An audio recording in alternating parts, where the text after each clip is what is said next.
हे सरस्वती मैया, मैं ये कथा आपके आशीर्वाद और वरदान के बिना कदापि नहीं सुना सकता।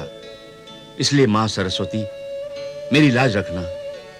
माता महालक्ष्मी की कथा सुनाने की क्षमता, शक्ति और साहस मेरे मन, बुद्धि और जीवा को प्रदान करना। हे ऋषि श्रेष्ठ, आप विनम्रता से अपने आप को भगवती महालक्ष्मी का तुच्छ भक्त कह रहे हैं, परंतु आप उनके परम भक्त हैं, उनके परम प्रिय हैं।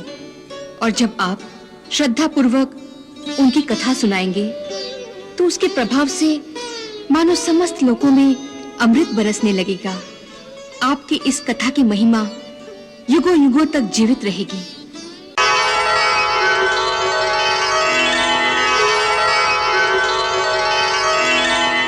हे ऋषि श्रेष्ठ, आप जानते हैं कि इस कथा का महात्म्य ये है कि जो इस कथा को सुनेगा उसकी 7 पीढ़ियां सहजता और सरलता से भव सागर को पार करेंगी।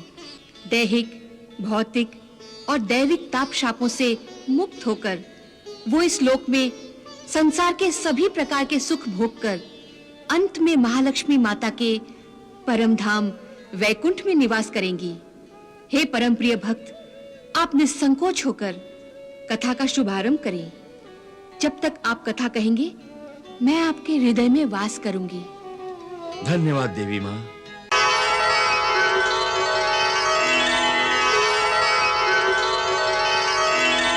हे आदरणीय ऋषिगणों, आज मैं आदिशक्ति माता महालक्ष्मी की कथा उन्हीं के आशीर्वाद से सुनाने जा रहा हूं।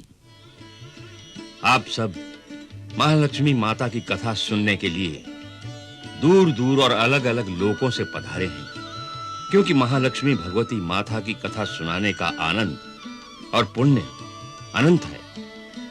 जो भी भगवती माता महालक्ष्मी की कथा सुनता है, मानो उसके कानों में अमृत घुल जाता है, आत्मा तृप्त हो जाती है और सुनने वालों की 7 पीढ़ियां तक पापों से मुक्त हो जाती हैं।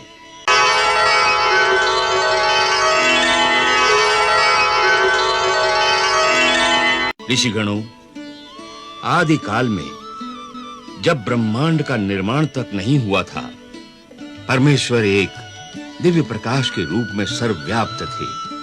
हर ओर ओंकार का नाम था। इसी दिव्य प्रकाश से आदि नारायण प्रकट हुए।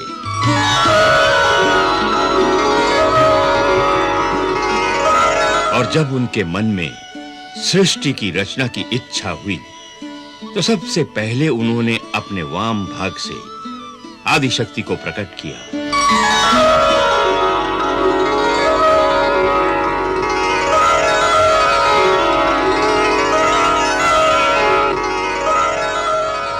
वही आदिशक्ति भगवती महालक्ष्मी माता हैं।